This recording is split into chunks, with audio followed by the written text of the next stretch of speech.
आपण मानकु स्वागत अभिनंदन आमर यूट्यूब चैनल आम प्रयास को आज से परम प्रेममयर आउ एक कथा एवं भावधारा को आपण निकट में तुली धरने को जाऊँ। कली जुगरे धर्मर ग्लानि और तार निराकरण उपाय परम प्रेम श्री श्री ठाकुर से कतिपय कथार केतोटी कहानी को आपण निकट में उपस्थापन करने को जाऊँ।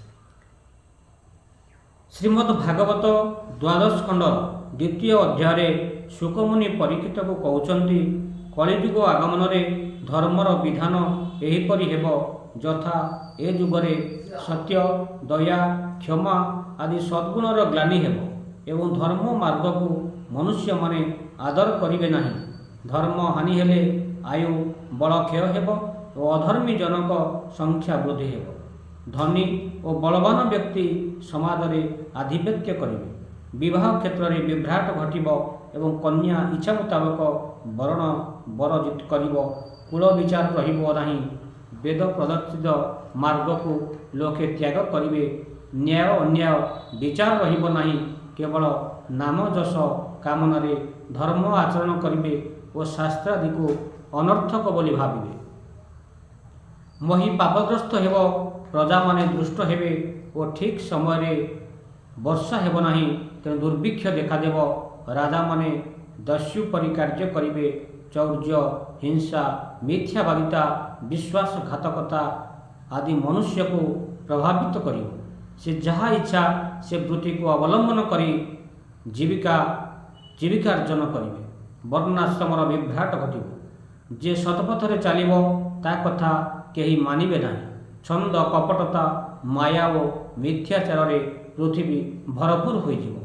एहिपरि कलिजुग चलिथिबा बेले जुगर शेष भागरे धर्म रक्षा करने को भगवान मानव रूप रे आश्रय करी अभिभूत हेबे और धर्मर प्रतिष्ठा करिवे। दश समस्त वर्ष रे कलिजुग शेष हेब। एही जुगरे जुग पुरुषोत्तम श्री श्री ठाकुर अनुकूल चंद्रंकर आविर्भूत होई कहते मरना मारना जदि पार मृत्यु को अवलुप्त कर। प्रभु रामचंद्र जेपरी रावणादि असुर कूल को निपात करथिले और भगवान श्रीकृष्ण जेपरी कंस आदि आसुरिक भावापन्न व्यक्ति मानू निशेष करिसेंती। श्री श्री ठाकुर अनुकूल चंद्र दुष्ट प्रकृतिर लोकों को शिष्टा भावापन्न कराइछन्ति। सेमानक हृदय हिंसा देश पारस्परिक कातरता आदि गुण को नियंत्रित करी सत्य न्याय दया क्षमा आदि सद्गुण को विवर्धित करिसेंति। सर्वोपरि श्री श्री ठाकुर कहीगले जे जहाँ देगले ताहा जुग जुग जीवंत रहिब और मनुष्य से प्रदर्शित पथ को पाथे करी चलिब। धर्म कर्म शिक्षा स्वास्थ्य साहित्य संस्कृति राजनीति विज्ञान विवाह नीति प्रजनन नीति समाज संस्कारवादी बहु विषय अजस्र छड़ाबाड़ी और कथोपकथन माध्यम नूतन दिग्दर्शन दे जाइछन्ति। श्री श्री ठाकुरंकर कलिजुगरे आविर्भाव और तांकर सत्संगर भावधारा सहस्र वर्ष धरी तिष्ठि रहिब। एही कथार भागवतर मूल पद्यांश सहित सामंजस्य रहिअछि। एवंते घोर कलिजुग जेबे होइब शेष भाग सत्वगुण को आश्रा करी मानव रूपे देह धरी सेकाले प्रभु भगवान धर्म रक्षणे हेबे जन्म। एवंत दश सहस्र वर्ष कलिर होइब जे शेष। श्रीमद् भागवत द्वादश खंड द्वितीय अध्याय। ए कलिजुगे पाप जेते प्राणी संचयी मायाग्रस्ते नाम मात्र के पाप नाशे अंते वैकुंठपुरे बसे। जे नाम श्रवण कीर्तने पूजा आचरण ध्याने हृद कमल मध्य थाई अशेष पाप को हरई 10 सहस्र जन्म क्लेश स्मरणे करे पाप ध्वंस। ए कलिजुगे एक सार भजन श्रीकृष्ण पयर ए बिना अन्य गति नाही।